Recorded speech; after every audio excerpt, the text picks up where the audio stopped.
Iran की मईशत पहले ही इसके जौहरी प्रोग्राम की वजह से आयद बैनुल अक़वामी ताज़ीरात से मुतासिर हो रही है। कोरोना वायरस की वबा ने इसे मजीद धचका पहुंचाया। हालिया हफ्तों में ईरान के रहनुमाओं को रूस और यूरोपीय यूनियन की जानिब से बैनुल अक़वामी जौहरी मुआहदे या JCPOA की बहाली के लिए ऑस्ट्रिया के शहर वियना में होने वाली कसीरुल जमाती बातचीत में दोबारा लौटने के लिए दबाव का सामना है। अब ईरान ने कहा है कि वो नवंबर के आखिर में इन मुज़ाकरात में दोबारा हिस्सा लेगा। Okay. Our commitment remains.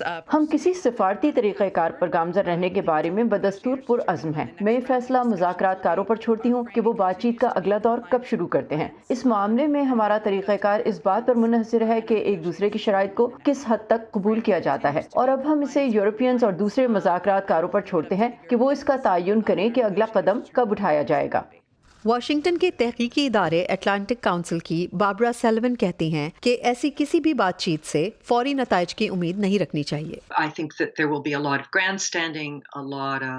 मेरा ख्याल है कि ईरान अपनी शान और अकड़ दिखाने की पूरी कोशिश करेगा, अमेरिका को बहुत बातें भी सुनाएगा। मुझे उम्मीद है मुज़ाकरात बराह रास्त होंगे। हमें अभी तक ये भी मालूम नहीं कि वो अमरीकियों के साथ एक जगह बैठने के लिए तैयार भी हैं या पहले की तरह टेलीफोन का खेल दोबारा शुरू होने वाला है। यकीनन बहुत सी शिकायत और मुख्तलिफ ज़ाविये होंगे, लेकिन मुझे उम्मीद है कि आखिरकार ईरान की हुकूमत, जो एक सख्त मौक़िफ़ रखने वाली हुकूमत है, संजीदा मुज़ाकरात पर तैयार हो जाएगी। ईरान के नए वज़ीर ख़ारजा ने हाल ही में कहा कि अगर वाशिंगटन जौहरी मुज़ाकरात दोबारा शुरू करना चाहता है तो सदर जो बाइडन को पहले खैर सगाली के जज्बे का मुज़ाहरा करना चाहिए। तहकीकी इदारे मिडल ईस्ट इंस्टीट्यूट के एलेक्स वटांका समझते हैं कि तेहरान पाबंदियों पर काबिल तस्दीक छूट चाहता है। वो सिर्फ कागजी कार्रवाई नहीं चाहते, वो अमली तौर पर इन पाबंदियों में नरमी चाहते हैं। वो चाहते हैं कि उनके वो अरबों डॉलर जो गैर मुल्की बैंकों में मुंजमद हैं ईरान को वापस लौटाए जाएं। लिहाजा कुछ ठोस इक़दामात हैं जो मुख्तसर मुद्दत में किए जा सकते हैं, जैसे आप ईरान को दुनिया भर के मुख्तलिफ बैंकों में मौजूद उसकी रकूम मुंतकिल करने की इजाज़त दे सकते हैं, और फिर ईरान को तेल बरामद करने की इजाज़त भी दी जा सकती है। I am announcing today that the United States will withdraw from the Iran nuclear deal.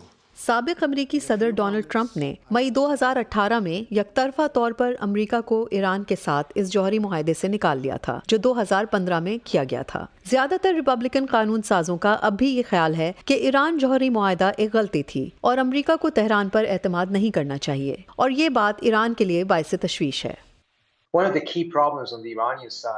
Iran का एक अहम मसला है कि इन्हें इस पर बहुत तशवीश है कि JCPOA के साथ अमेरिका का अज़म इस बात पर मुनहसर है कि कौन सी पार्टी इक़्तिदार में है, और नतीजतन इन्हें अदम इस्तेहकाम का सामना होगा। अगर अमेरिका वापस आता है, पाबंदियाँ हटाता है, मईशत चल पड़ती है, मगर फिर 3 साल बाद कोई रिपब्लिकन सदर आता है और पाबंदियाँ फिर से लागू कर देता है।